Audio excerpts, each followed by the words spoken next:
On this episode of Spill the Tea with LLIB, we have the incredible Jackie Fairweather. So Jackie, can you share with our listeners a little bit more about your business and the unique aspects that set it apart? So my business has evolved very much over the years. So the unique aspects are actually me and where I've taken it and brought it from. Mm-hmm. I originally was an aerobics instructor, gym instructor. That was my beginnings, and a personal trainer and children's fitness instructor. Wow. I wouldn't do that now because you have to get on the floor with them. But it was fantastic. It was a great job.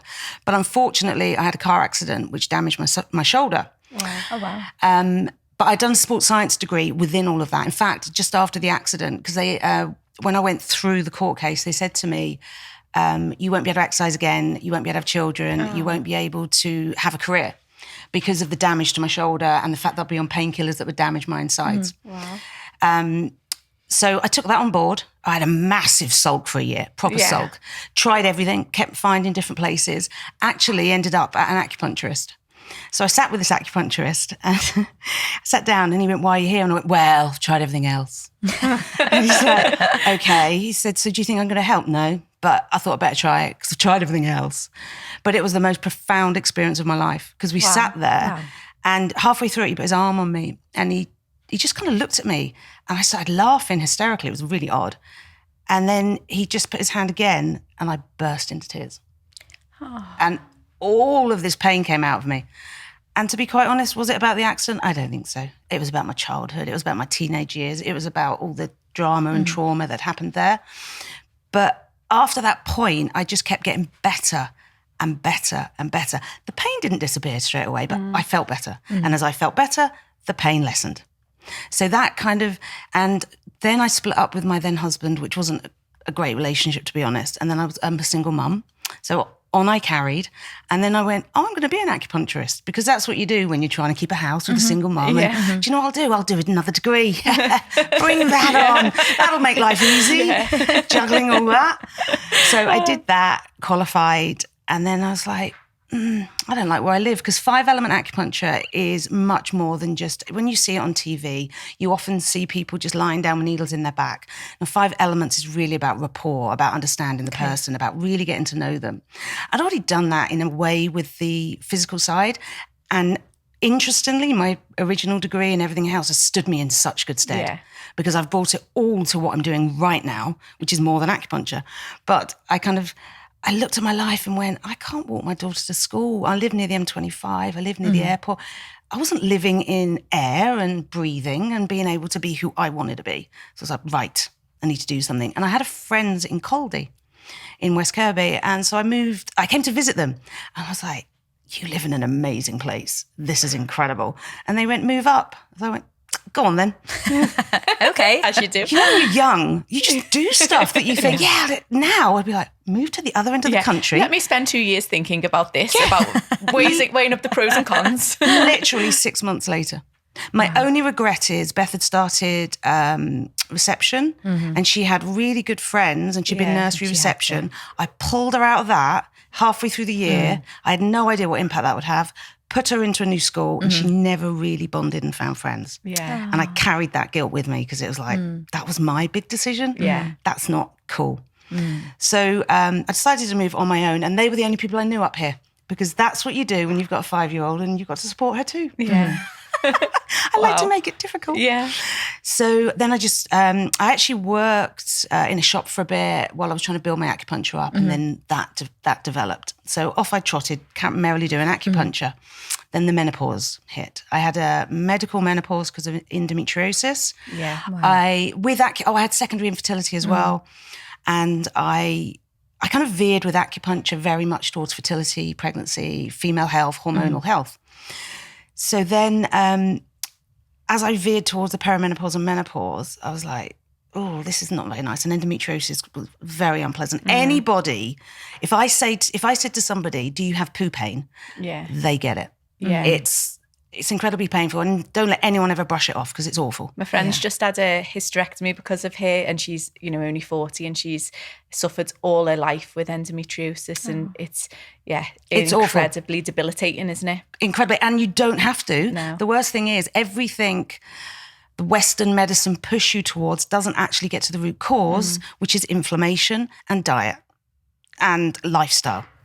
So if my one wish is if I can just make, and my daughter, it's not a genetic condition that people say it is, but it is, inflammation is spread through the generations. So if you are inflamed when you're pregnant, your baby is born with inflammation. Wow. Guilt 101, because I know that Beth has got endometriosis because of me. However, I know I can counter it with all my knowledge now. Yeah. But I don't want anyone ever to feel guilty. Ever, because we only know what we know. We can only do what we do. And I can look back many times and give myself a kick because there's many, many things that I'd go, oh, you shouldn't have done that. Wish I'd done that different. But I didn't. And hindsight's an incredible thing, Brilliant. isn't it? And, failure isn't a thing, isn't it? Failure is just a way to learn. Might be a tough lesson, but it's a way to learn. So I got to that point and my menopause was awful. It was like 40 hot flushes a day. And I'm there going, I'm an acupuncturist. I'm into fitness. I'm into health. Oh, I must caveat that with I don't like exercising. Yeah. I do it because I have to. Yeah. I don't actually like it. I like it afterwards. Yeah. But during, no. And before, no. If my friend Nikki was here, she'd be howling because I literally go, ugh, we're going to do that, have we? Ugh. Afterwards, I'm like, yay, I've exercised. I'll tell everyone I'm so fit and healthy. So I don't want anyone to have the illusion that I love it because I don't. I just do it. No. So I was thinking, but I'm really healthy. Why have I got this? And I went to a nutritionist and I went down that route and I really worked out about my adrenals and just deep dived into that. So I would say what my business is basically everything I've tripped on, everything I've learnt, everything I want to share. What I want to do is enable people. I still do acupuncture.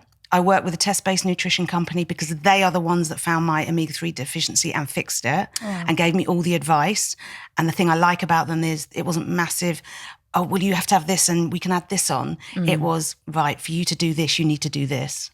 And so it was just lovely. And they're a brilliant company. I love working with them alongside them. Christophora works with them as well. So I love that side of my business. And I can only help people in acupuncture one-to-one. Yeah. Whereas with this, I can help wider. Yeah. And then meanwhile, while all this is going on, which is another unique thing, my daughter, who didn't really want to do it to begin with, trained in acupuncture. Wow. And now she's an advanced fertility acupuncturist. Wow. So I could move to perimenopause and menopause. She could move to fertility and pregnancy. I'm still there and I've still got the knowledge, but she's got the extra knowledge. She can read all the blood tests. She's kind of really gone another level with it. Yeah, and she's very, very good. The only thing I don't like, and I qualified at 27 as an acupuncturist. You get people come in and kind of look at your age. They often look at her. I actually think she should come on this podcast because I want people to realise how much she knows. Yeah. She's been through so much. She's struggled so much. She's not had the easiest ride. I'm getting upset. And I'd like people to value, just because she's 25, doesn't mean she doesn't know stuff. No. Yeah. Why does that hit you so hard? I think because it was with, why does it hit me so hard? Because you love your children, but I see her struggle. Yeah. And I think that's not fair. You really know your stuff about this. I mean, obviously you don't know everything. Yeah. But we judge our younger people. 100%. I think that's what it is. That's what gets me. We judge younger people as if they've got nothing to offer. Yeah. And that upsets me because I see people, and, my 15-year-old can say things sometimes and you just, 15, he's 18 now. It's somebody else's over there who's 15. My 18-year-old, he says things and I go, oh gosh, yeah. You've got value. Yeah. Why do we always dismiss our youngsters? Why don't we take them seriously? Absolutely. Yeah. I think your daughter would absolutely love this platform in terms of the amount of our younger generation that we've got on this platform. We've got, again, just a wide range of women in business, of all ages as well. So, we'll happily welcome it into. And, what she can help people with periods. Like when you learn Chinese medicine, periods shouldn't be painful. Yeah. No.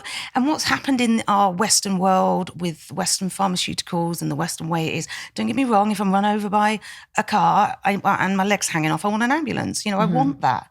But we are not a preventative health system. No. We have got to take that back. We have got to take that power back. And we've got to fix ourselves. We can't rely on people to fix us. We have to do it. We have to look at, what am I putting in my body? People will merrily pay money on meals and clothes and cars. But what about the body they live in? What about this vessel? Yeah. You know, it's like when people say about, I don't really want to pay that on having my hair done. You wear that every day. You might pick that handbag up once. If you want to get your hair done, get your hair done.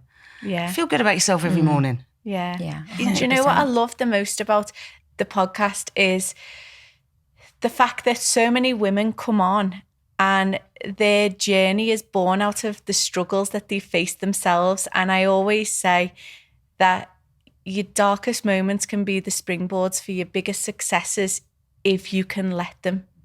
And you've done exactly that, struggled through so much and wanted to use that pain as a powerful force to help others.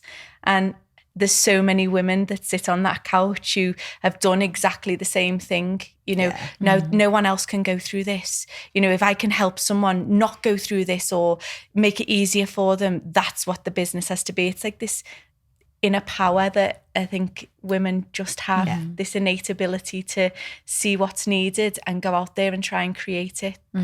You and your daughter. So and then when you think it's not our place to force someone forwards. No. Everyone finds their way when they need to find their way. You can give someone a nugget of information and then years later out that nugget comes and they go, got it. Yeah. Me, myself, done that many times. You think, that's what they were saying. Okay, I see this. Yeah. So now, I work with menopause and perimenopause. I do that online. I wouldn't say that's... I can't really call it coaching as such. I feel that's more my therapy side, but it is. If you're going to label it anything, it's coaching. I do my acupuncture. I work with that, but I also do retreats. Yeah. Oh, this is brilliant. So my friend, she's been in the business as long as me. So we've got like over 70 years of experience, but she's osteopath Pilates, stop Pilates. Wow. She teaches Pilates teachers to teach. So she's great at what she does. She's just recovered from ovarian cancer. So she's in a very different place. Again, why would she get it? We were, talk about curveball, that one. Yeah. But we've both come out of everything and we both went, do you know what we most want to do? We want to help women. We want to give women the information and for them to take it and do what they need. We don't want to stand there and go, right, you need to do an ice bath in the morning. You need to, drink some special coffee. You need to do this to be amazing and perfect. We want to say, these are the things that may help you. What can you weave into your world? Yeah. So we sat down and we went, let's do a retreat because she does them for the Pilates instructors. So we sat down, we spent days doing this and then we both went, I want to go on it. Yeah. It's really good.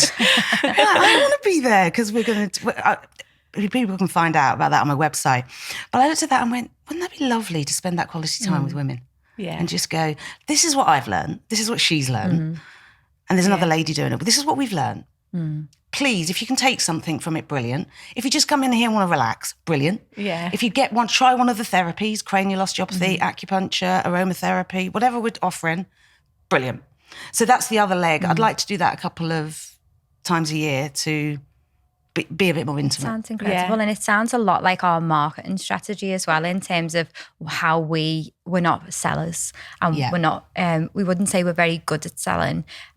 We would say it's not something that comes easy to us in terms of owning a business. So we worked on that, didn't we? And a part of our platform, when we speak to people, we're not in that parental ego of you need to do this, you need to do that, because your audience they don't connect with that author, especially if they've had a childhood and they don't see that parental figure as someone who, some people just shut off straight away. Do you do this? Do you have this? At one point, social media was actually stopping posts that started with, do you know or do you have? Oh, wow. Because they were saying it was clickbait.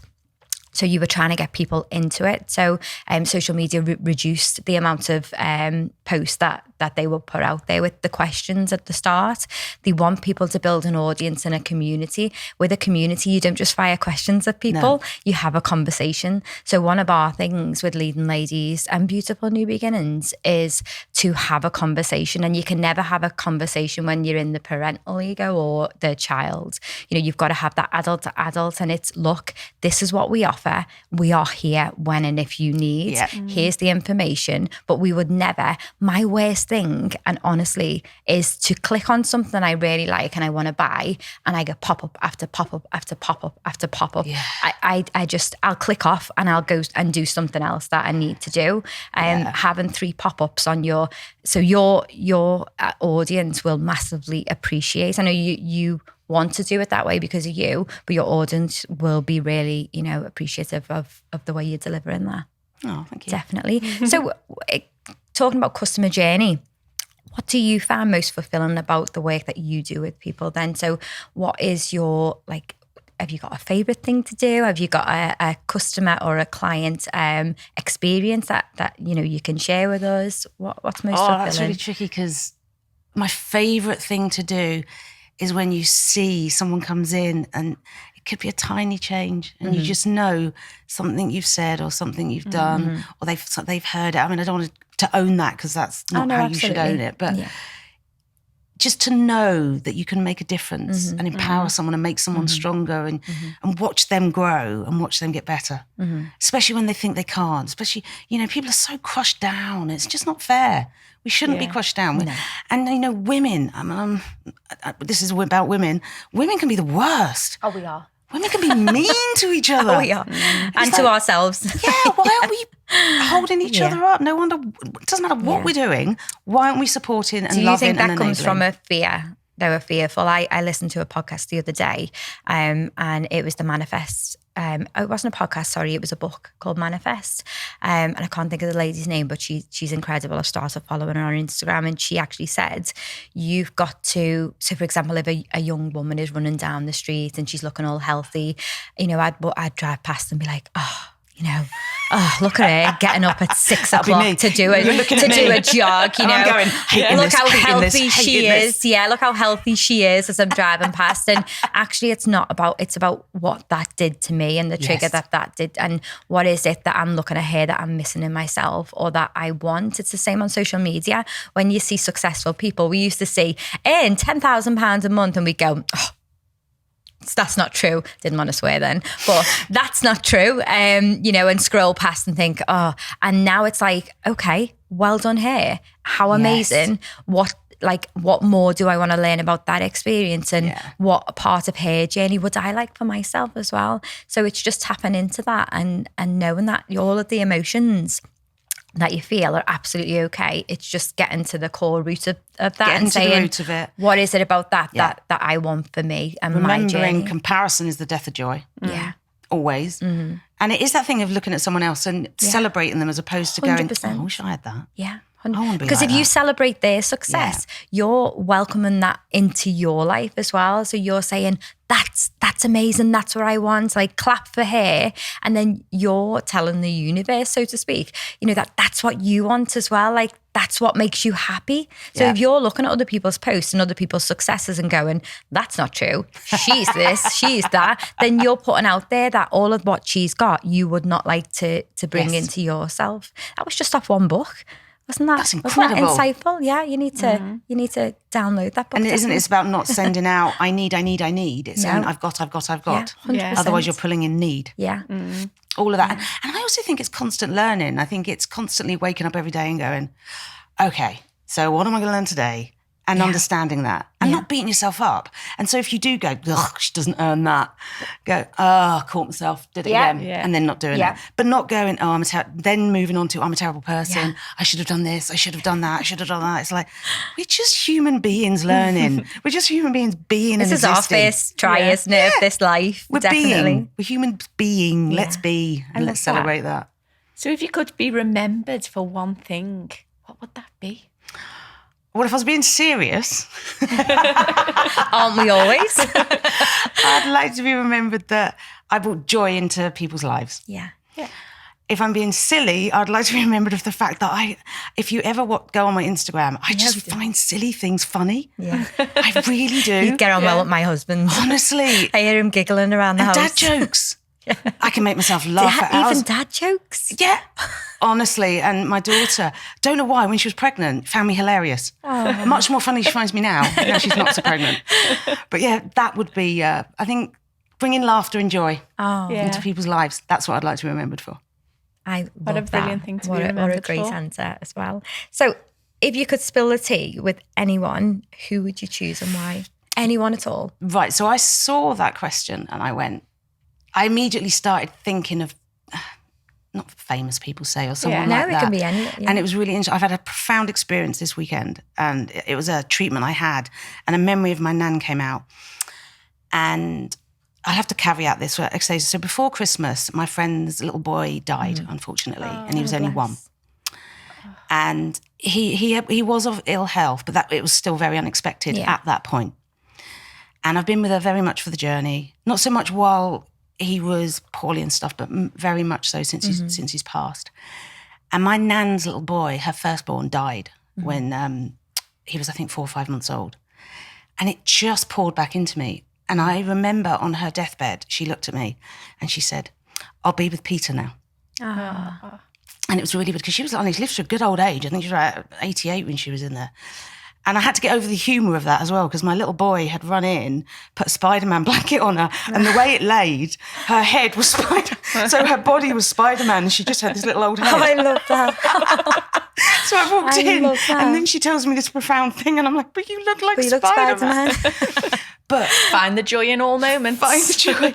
But what I'd like to with her, because I never really understood that pain. Yeah. And I still don't, because I haven't personally gone through it, but I've watched it. I watched the night, I went to see her the night after he'd died, and the profound shock and pain of both of them, both my two friends, the shock and pain, and then the intense pain. And I looked, and it really, I mean, that's been a few months, but it was only Sunday I went, that's what my nan went through. So I'd actually like to sit with her and really get it. Because she talked to me about him through when I was a little girl, and we always knew about him, and we saw pictures of him. He was always there. Yeah. But I get it now. You get it. Even though I'd had children, I still didn't get it until. So that's who I'd like to have a cup of tea with. I'd like to sit with her and go, "Oh my goodness, you lived with that pain for your entire life, and you did it." Yeah. And she brought up 2 children. She had grandchildren. She didn't have always the best marriage. But she did it, and she always smiled, and she always made me strawberries with sugar on top. Oh, Nans are the best. Sounds like a good So nan. do you know what? She's who I'd like to have a cup of tea with. Yeah. And don't you think women through the ages have just been incredible when you look back at those journeys and the hard lives that they've lived? My nan similar, 2 stillborn girls, and, you know, often spoke of them and, you know, never thought she'd have a girl, and then had my auntie as a 4th child, followed by a boy. But, you know, the pain, you're right, that they went through, that they were sort of expected to then get up, stiff upper lip, none of the counselling services that we have now, none of the recognition around what you've lost. It's just get up, suck it up and get on, because you know there's other children involved, and you know there's families to look after, and you're often looking after an entire street, aren't you? You know, children in that age. And the war, it was very much, there's been a war. Yeah. Come on. Yeah, Buckle up. and when we know what we know now about grief and trauma and pain and what we hold on to and what that does to the body, you just almost in awe of what they've done and what they've dealt with, aren't you? Totally in awe of women in general. Men as well. I don't want to say anything about men, but we are here about women more. But women do shoulder quite a lot. Women, and it's interesting, when I was studying, one of my greatest teachers, when we go into a treatment room, you're almost meant to leave yourself outside. And then, you know, you're there holding space for people. You're not meant to tear up, really. You're not meant to. Well, I'm rubbish at that. Yeah, because I tear up, and I will then tell a little story to make them feel that they can tell a bit more of their story. And I've never really gone between the lines. Yeah. Not really. I'm a little bit like that in counselling. That's what makes you though, isn't it? And that's what makes you, you know, back to our first question, the unique aspect that sets you apart. And I'll be very real, because, you know, I'll happily tell people that I do remember years ago, there was somebody came in and went, "Well, you're really lucky in your big house, and it's not that big, and I work from home. So you're really lucky with this and your lovely family." And I remember taking it, because that's what you do, just taking it. And I did the treatment. Then afterwards we sat together and I said, "I shouldn't do this, but I need you to know that what you've just said is what you see. That's not my life. Yeah. I'm a single parent. Mm-hmm. You know, I'm struggling myself. I'm working all hours. Yeah. You saying I'm lucky enough to do a school run. I'm not lucky. I've arranged my working hours so I work so I can do them, and then I work into the evening. 100%. Yeah. So I've never been what we would call lucky, but I have made things work. Yeah. You know, I get up and I go to the gym at 6 a.m. I don't want to go to the gym anyway, let alone at 6 a.m, especially in the dark and the cold. Yeah. So what you perceive of someone very rarely is them. Absolutely. Yeah. Absolutely. And I think I resonate with that. is it's a very overused word, and I think it's a word that shouldn't exist. I don't think anyone who's building a business is lucky. It is the result of years and years of hard work and actions and consistency, and the right doors have opened at the right time, but that's not being lucky. You've not been gifted anything. You have, you know, worked really hard and solidly for those opportunities. And luck doesn't play a part in that at all. It's that consistency. That's the thing that I've realised, the consistency. Just keep doing what you do. Just keep doing. And in latter years with voice notes, I think late night voice notes to friends and colleagues seems to be a business tool. This happened today and what do you think we do? Well, I'm going to sleep. Yeah. But women seem to do these endless voice notes. One person I know does a podcast. Oh my goodness, what she leaves me. Another friend actually sent a message to someone and said, yes or no to whatever that was. I don't have 20 minutes of my life to give you. I love that. That'd be clear. That'd be totally clear. And I'd be like, sorry about this. I really haven't got time at the moment, but I will listen to that straight away in the morning. I'll get back to you with another 20-minute voice note around that. Claire's just like, she wouldn't. Yes, she wouldn't do that either. Take the answer you require. It's funny because when people leave me voice notes, my husband goes, who was that? Because I actually have it on 1.5. Yeah, she speeds them up. I do that. So she can get through them faster. Sometimes 2. Sometimes if it's past 3 minutes, you are a 2. And I'll get it. I'll take what I need and then I'll reply. And that's okay. But because I'm from down south, very Scouse accents I struggle with. So I can be in a restaurant and my daughter howls at this. So they can be talking to me and I go, yeah. So there's no speeding them up. If I've got a voice note with that, there's no speeding up. I wouldn't have a clue what was going on. Send it to me. I'll my dad's put in my a few favourite words. one, even older. She sits there and goes, Dad, stop it. Stop it. I love that. Oh, that's incredible. That is incredible. Yeah. So we talked about consistency and we've talked about uniqueness and we've talked about so many things today. But one of the age-old questions around uniqueness and consistency comes always at the end of this podcast, and it's whether your uniqueness and consistency sits around the perfect way to make a cup of tea. Okay, so this is how I make a cup of tea. Go on. So somebody bought me a fancy schmancy kettle that you can press to boil. So if you wanted green tea, it boils to 70 degrees. If you want a black tea, it boils to 100 degrees. Oh, I know. You've never seen one, have you? No. And coffee is 90 degrees. I can't remember the rest of it. Anyway. We're just mainly about the tea bag situation. So kettle's on, whatever I need to do. So the tea bag goes in. Yeah. The water goes in. Yeah. Then the milk goes in to make sure it's the right colour. Oh, my word. Then we squeeze the tea bag. We hug. Give it a little hug. Sorry. That's what I do. You're consistently clear. Team Claire. And our relationship's over. It's good while it lasted. So nice. I'll go and get some acupuncture elsewhere. Where they make a decent cup of tea. Yeah, absolutely. Jackie, you have been an amazing guest. Thank you so much for your time and thank you for sharing your journey on Spill the Tea with LLIB. Thank you. You're very welcome. Yay! That was fabulous.